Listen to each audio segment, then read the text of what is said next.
Hi, I'm Laura. Nice to meet you. Hi, nice to meet you. Can I see your resume? Sure. Thank you. All right, have a seat. So, tell me about yourself. Well, I have a bachelor's degree from Western Michigan in business management and creative marketing. I'm 27 and I've had some really great jobs in the past, but I'm just ready to, take my next steps and improve on my resume and my skills overall. I'm a really hard worker. I have a really good work ethic, and I'm a really good problem solver too. I know how to think logically. Tell me about some of your strengths and weaknesses. So as I said, I am a really good problem solver. I know how to think analytically and logically. I know how to see something and do it in the most efficient way possible.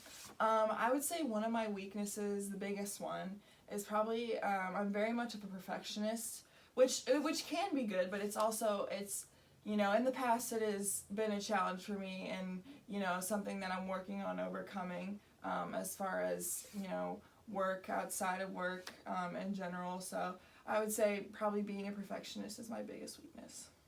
As a perfectionist, since you mentioned that if you're going to be in management, there's going to be employees under you, how do you work on the emotional intelligence side of things? So if you're a perfectionist and your employees are giving you less than perfect work, how do you handle that in a compassionate way but that motivates them?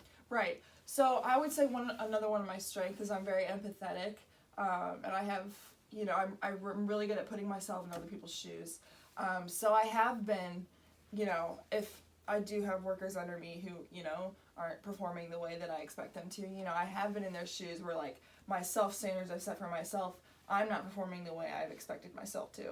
So I know like the disappointment that comes with that, not just from me but from them. Mm-hmm. So I can definitely put myself in their shoes and say, hey, I know what's going on, I know how you feel, but we're gonna work through this together, and I got their back. So yeah. Awesome. So let's say you have someone working under you that you can tell they're going through a personal issue, and it's affecting their performance, and it's starting to wear on the rest of the team. So the people around them are having to pick up the slack a little bit. How would you help your team feel encouraged in the middle of that as their employer? Right. So I think one of my biggest ethics that I go by is that I don't consider anyone else inferior to me. So I kind of treat my employees as like one of my kinds. Like, so I treat them as like friends, and like I don't really think like I'm above them, even though my job status says I am.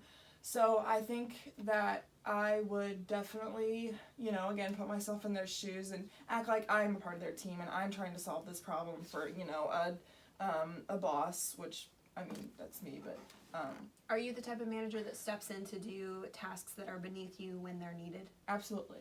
Yeah. Okay, one last question. So tell me about a challenging season in your life and how you overcame that. So back in high school, I played volleyball, which you can see. And as an underclassman, freshman, sophomore, the upperclassmen actually had some really bad and negative attitudes towards our coaches and, the strategies that they had. So I found myself kind of falling into those patterns under their, leadership. And so when I became an upperclassman, I realized that was really wrong. And, it kind of just made our whole experience there kind of miserable. Mm-hmm. And I was like, so I decided to change that.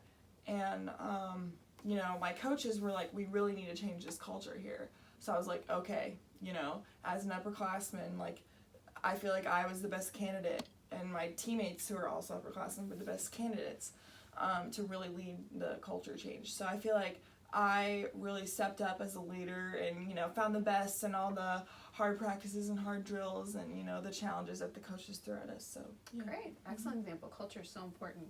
Okay, so finally, what questions do you have for me? What would a typical day in my position look like? Sure. As a marketing manager, there would be multiple accounts that you would be looking at.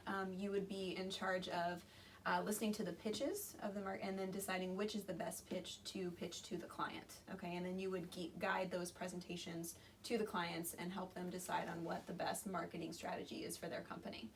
And so it would be a lot of meetings, it would be collaborating with the designers, the graphic designers, things like that on the campaign, and then ultimately listening to pitches and making the best decision, collaborating with your employees but also with the clients to help them meet their needs.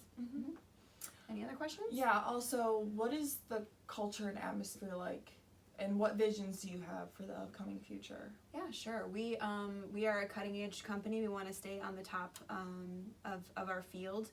We're always looking for new and innovative ways. We don't want to stay in one vein. We want to be consistent and faithful to our employees, but we also want them to know we're full of surprises in the way that we will make their campaign stand out. As far as employees, we want to make sure our employees feel valued, they feel like they're part of a team, and they have something positive to contribute. Awesome. All right. Well, thank you so much for your time Yeah, today. It was thank so you. great to meet you. It was great to meet you.